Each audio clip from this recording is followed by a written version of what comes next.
ও বাবা, আজকে ইন্নি চা বানাচ্ছে। অনেকটা হয়েছে, আমরা মানুষ কম।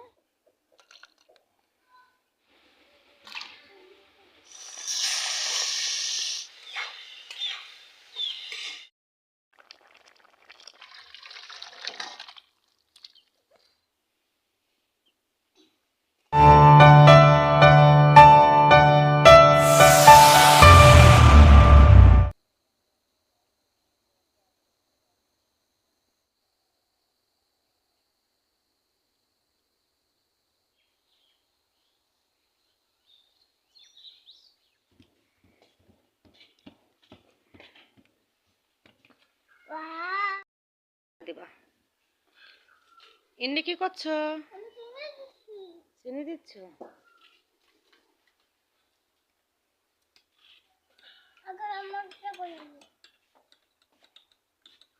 ও বাবা, আজকে ইন্নি চা বানাচ্ছে। তাহলে তো চায়ের আজকে খুব টেস্ট হবে, তাই না? দেখি, খুব টেস্ট হবে।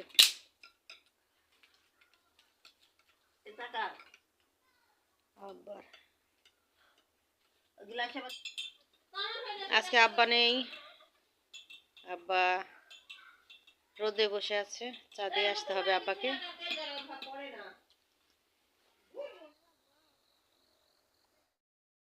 ছোট্ট সবজি বাগানে আমি অনেকবার দেখিয়েছি আপনাদেরকে, এখান থেকে করলা উঠিয়েছি, ঝিঙে উঠেছি, চাল কুমড়া উঠেছি। আজকে আমি আপনাদেরকে মানে কিছু করলা আবার বড় হয়েছে সেগুলোই উঠাবো। তো চলুন সেগুলো আপনাদের সঙ্গে শেয়ার করব। এই যে দেখুন, এখান থেকেই কিন্তু শুরু, তাই আমি ওইখান থেকে আগে উঠাই নিয়ে আসবো। এই যে দেখতে পাচ্ছেন, এই যে কতগুলো করলা ধরেছে। এই যে আজকে এগুলো উঠিয়ে নেব, কারণ এই গাছগুলো কেটে ফেলতে হবে, তো তার জন্য সবগুলো ছোট বড় সবগুলো উঠিয়ে নেব। এই যে দেখতে পাচ্ছেন,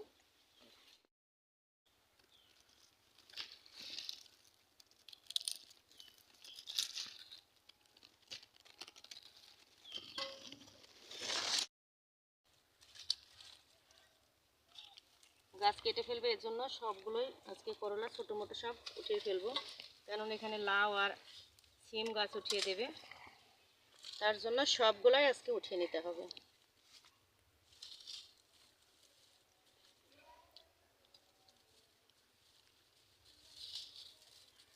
অনেকগুলো করলা ক্ষেত, এখন গাছের বয়স হয়ে গিয়েছে, তাই অন্য কিছু লাগাতে হবে দেখে এদেরকে কেটে ফেলতে হবে।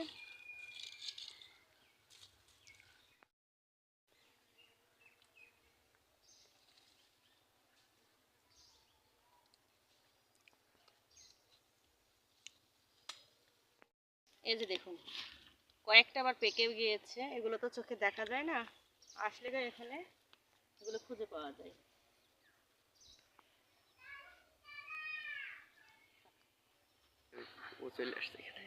আর আর এই যে দেখতে পাচ্ছেন, আমার ময়না পাখিটা আমাকে এখানে দেখে এই যে দেখুন এখানে চলে আসছে। এই যে এত পিছু ধরা হয়ে গিয়েছে, যেখানে আমি যাবো সেখানে যে দেখুন ওখান থেকে উড়ে এখানে চলে আসবে। ভালোবাসা কারে বলে দেখতে, পশুরাও ভালোবাসা বোঝে। চলো,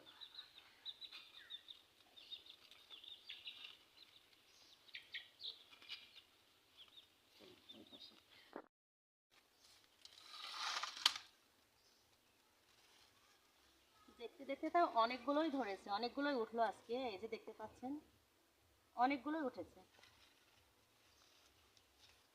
আর অনেকগুলো জালিও মনে পড়েছে।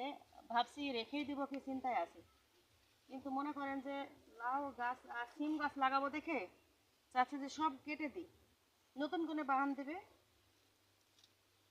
তার জন্য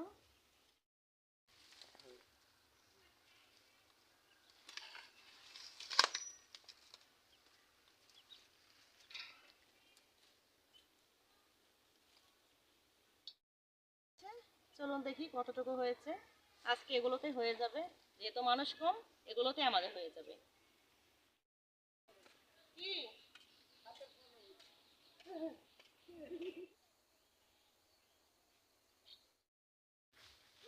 মানে কলস থাকে, তোরা 1 মাস এক জায়গায় লুকে থাকে, থাকে ব্যথার চোটে উঠতে পারে না।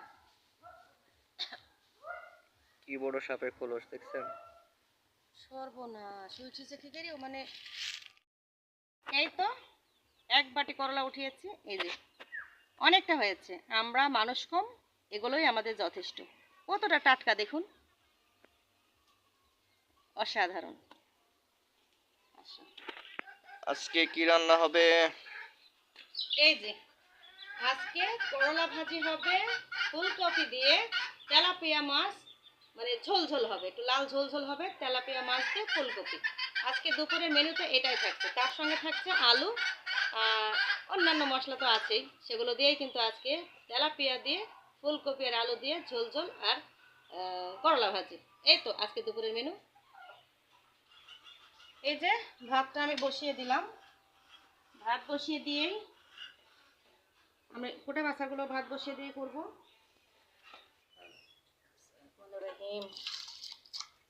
ভাত হতে হতেই আমি কিন্তু তরকারিগুলো ফুটে নিতে পারবো, এজন্য ভাতটা আমি আগেই ধুয়ে দিলাম।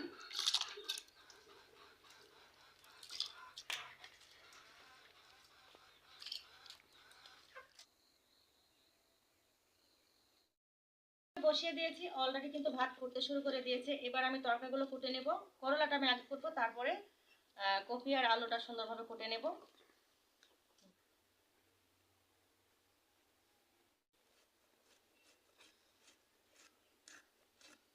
একেবারে ফ্রেশ টাটকা, দেখেছেন করলাটা?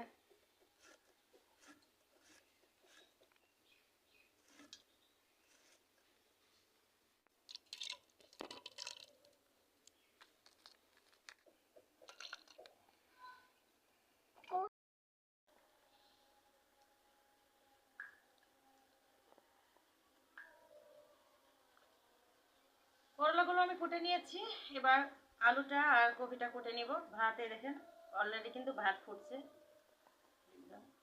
ভাত কিন্তু ফুটে গেছে। এই যে ভাত হওয়ার পথে, এবার কপিটা কুটে নেব। কপিটা কিন্তু অনেকদিনই হয়ে যাচ্ছে হিসেবে, তাই উপরে কেমনটা হয়ে গিয়েছে, আজকে না খেলে না নষ্ট হয়ে যাবে, তাই আজকে আমি কপিটাই কিন্তু রান্না করব। তেলাপিয়া মাছ দিয়ে কপিটাই রান্না করে নেব।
করলা ভাজা হয়ে গিয়েছে, ভাতও হয়ে গিয়েছে। এবার মাছটা ভেজে নেব, নিয়ে আমি বাটা কষাটা শুরু করে দিয়েছি।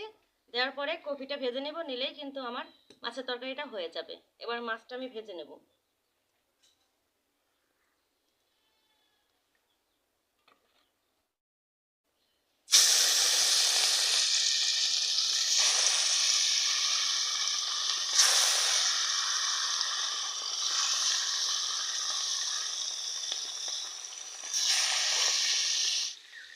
যেহেতু ফুলকপি যতই মশলা দিই না কেন ঝোলটা একেবারে পাতলা হয়ে যায়, এজন্য আমি সব কিছু আজকে বেটে দেবো। শুকনো মরিচও বেটে দেবো, কাঁচামরিচও বেটে দেবো। যেহেতু সবজি তো অবশ্যই কাঁচামরিচ থাকতে হবে, তা না হলে শুধু শুকনো মরিচ দিয়ে রান্না করলে কিন্তু একেবারে টেস্ট সেভাবে আনা যায় না। তার জন্য শুকনো মরিচের সঙ্গে অবশ্যই কাঁচামরিচ আমরা দিয়ে নেব, কেটে দিলেও হয়, আমি বেটে দিচ্ছি।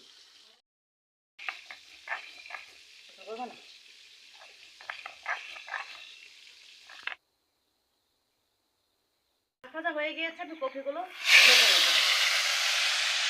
কপিগুলোর ভিতরে মেলা পানি থাকে, এই কারণে একটু তেল দিয়ে ভেজে নিলে কপিগুলো খেতেও ভালো লাগে। পানিটা মানে ভাজা হয়ে গেলে পানিটা বের হয়ে যায়, এতে করে কপিটার টেস্ট অনেক ভালো লাগে।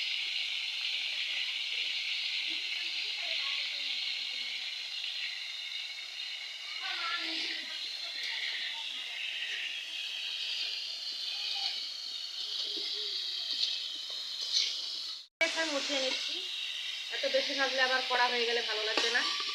পানিটা বের হয়ে আসলে কপিগুলো ভেজে তুলে দিতে হবে।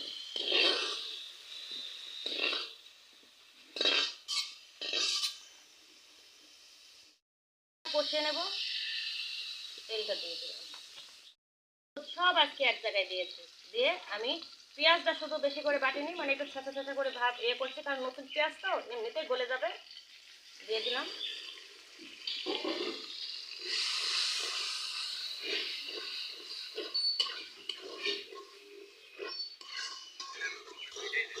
মশলাগুলো কষানো হয়ে গিয়েছে, এবার আমি কপিগুলো ঢেলে দেবো। বিসমিল্লাহির রহমানির রহিম।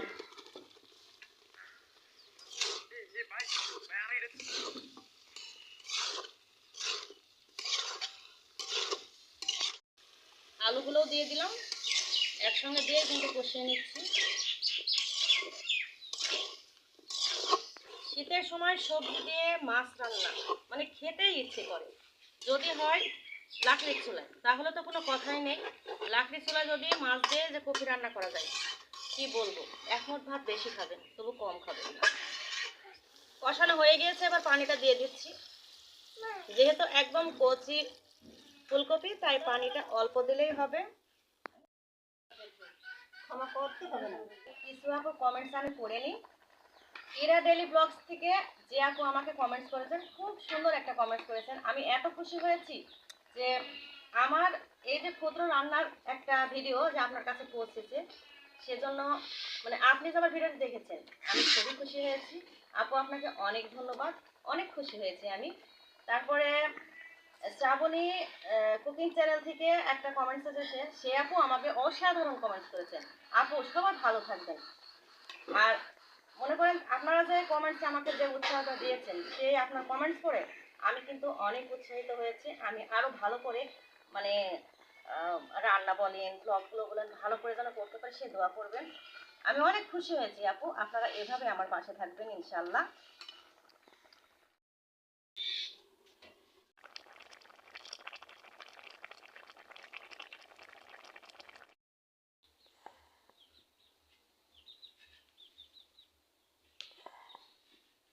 এই থেকে তো চায়ের পানি বসে দেবো।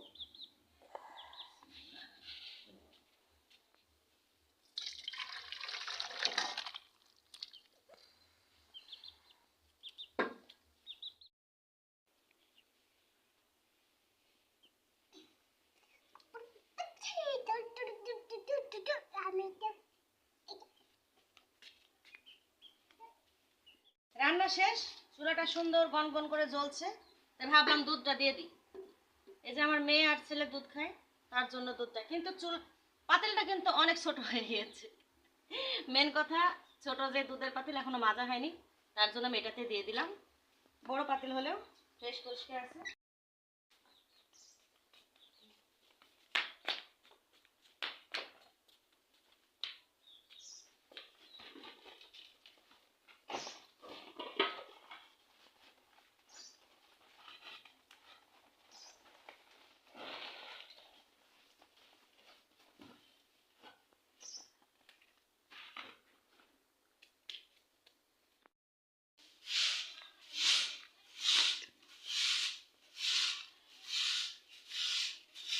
দুধটা আমি ঢাকনা দিয়ে ঢেকে দিয়েছি, সমস্যা নেই। দুধ ফুটে গেছে, এটাকে আমি ঝাড়ুটা দিয়ে দিই,